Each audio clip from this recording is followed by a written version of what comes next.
The Curate's Egg, Ashraf Ali Thanvi, Part 21, Ornamental Femininity, Orthopraxy. They also mentioned a point that that hit me, and obviously I didn't like it. They said, would you have your families read this book? Would you have your daughters read Imam Ashraf Ali Thanvi's book, Ph.D. Zewer? If I ask you this question, so how would you respond to that? Yes, it depends, because if my daughter is 7-8 years old, not only Ph.D. Zewer, I will perhaps not allow her to read Mukhtasar al-Quduri, Nur al-Idah, okay? Because mentally you have to be well equipped and trained to understand these masail. So if Ph.D. Zewer is bad because it's not suitable for minor girls, then every fiqh book is bad. Because it contains pretty much the same masail that are in other fiqh books. That was another thing that I wanted to ask you, that, they criticized Ph.D. Zewer, but at the same time, if you pick up Quduri, Hidayah, or any of the mainstream fiqh books, you will find these masail in them, right? And because they're a part of life, they're a part of human life, they're a part of human cycle. The accusation is so funny. They're saying the reason why we're criticizing this book, not necessarily these three, but the criticism has been on social media for quite some time, maybe last 2 weeks. So they're saying we're criticizing this book because it became quite popular. That's why we're criticizing. Well, it became popular in the subcontinent. Quduri, in Arabic, it was popular in the Arabic-speaking countries, in Iraq and in Ma Wara al-Nahr. So would you criticize Quduri, Mukhtasar al-Quduri, or Nur al-Idah because it was popular in certain area of the world?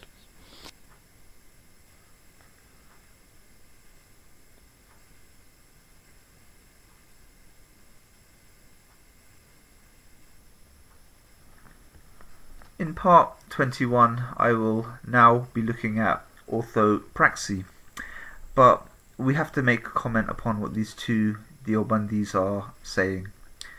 They asked quite clearly that the works of Ashraf Ali Thanvi display pederasty, paedophilia, prostitution, necrophilia, bestiality.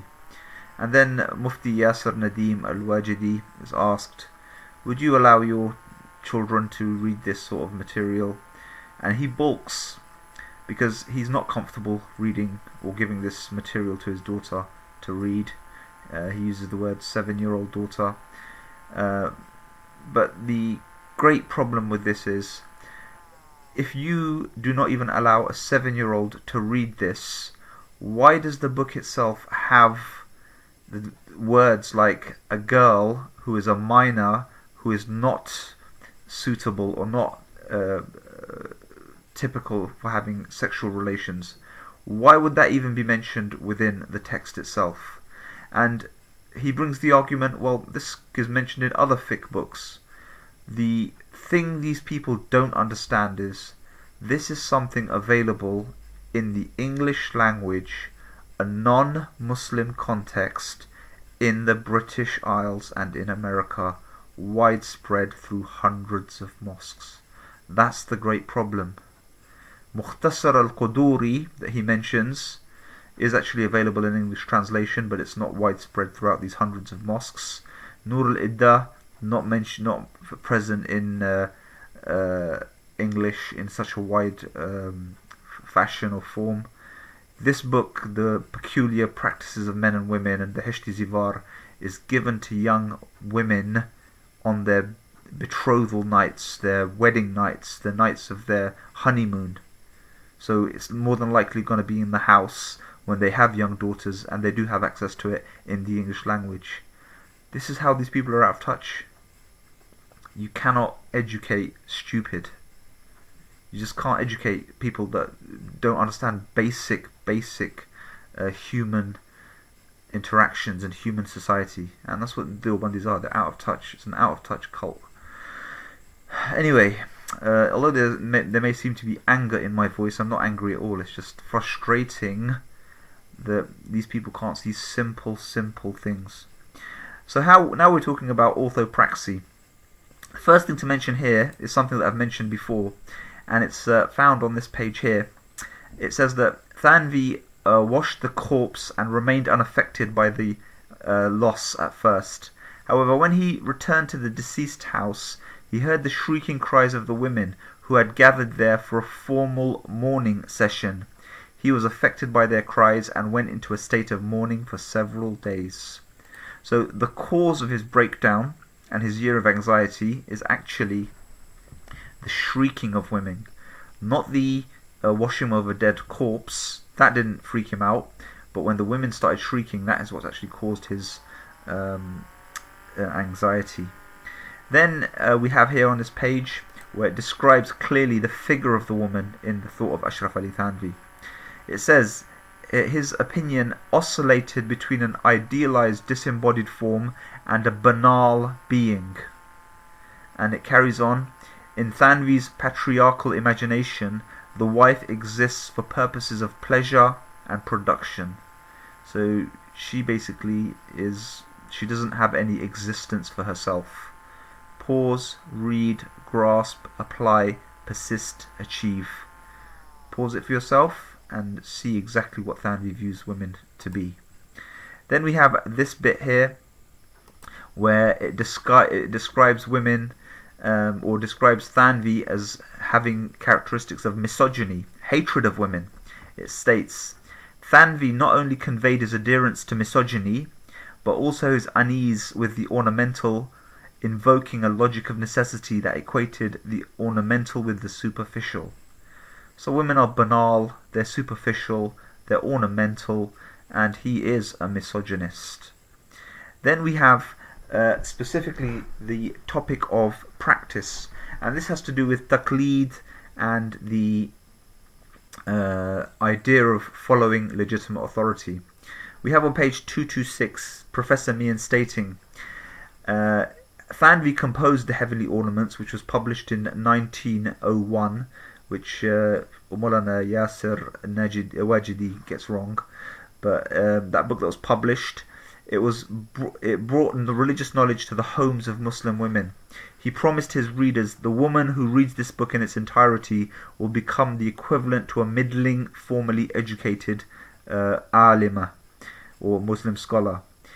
Realizing how this could imply women's independence from experts, Thanvi quickly added, in reality, Muslims must never or can never become independent of their religious authorities. Laypersons of both genders were at once assumed to be autodidactic and dependent on expert authority. This paradoxical stance requires closer examination, as it marks the ideal Muslim subject as the one who conforms to and exceeds the structures of scholarly authority, taqleed. In fact, this paradox illustrates the internal contradiction mainstream definitions of taqleed in Sunni orthodoxy. This is the great problem of those who call for following madhabs, and specifically, especially amongst the Deobandis, because they claim that those who graduate from their madrasas and their seminaries are scholars, are alims. At the same time, they require of them to submit themselves to a madhab. This is the paradox. That is indeed a paradox. And then Mian goes into quite a long discussion about exactly how other Sunni scholars defined what taqleed and compliance ittiba was. This is summarized later on towards the end of the thesis with this statement here. The subject of taqleed locates authenticity outside of herself, exercising her autonomy to rely on heteronomy. If she is coerced or persuaded to follow Muslim juridical and moral norms, she is no longer engaged in taqleed. If we distinguish authority from power, right, tyranny, influence and charisma, we might be able to diagnose better the internal logic of taqleed. So this book, the Beheshti Zivar, on one hand, terms are used like half a scholar or a middling scholar or a reasonable scholar, but at the same time it requires subservience and submission to the overriding madhab. And I'm sure there are undertones of patriarchy there, and the control of women by men, and at the same time the internal contradiction and paradox found within the claim of the madhabists that say if you follow a madhab, you will never be able to reach a level where you're independent or you can make your own particular opinion. This is paradoxical. This is praxis that has to be resolved within the those who call to this form of thought. So with that, I'll end it with the women, but I'll conclude and say that not only is this book, Beheshti Zivar, problematic theologically, in the sense that it describes God as Mian, Allah Minya, which is an anthropomorphization of God. It also displays misogyny, it displays pederasty, pedophilia, and bestiality. Stay away from this book.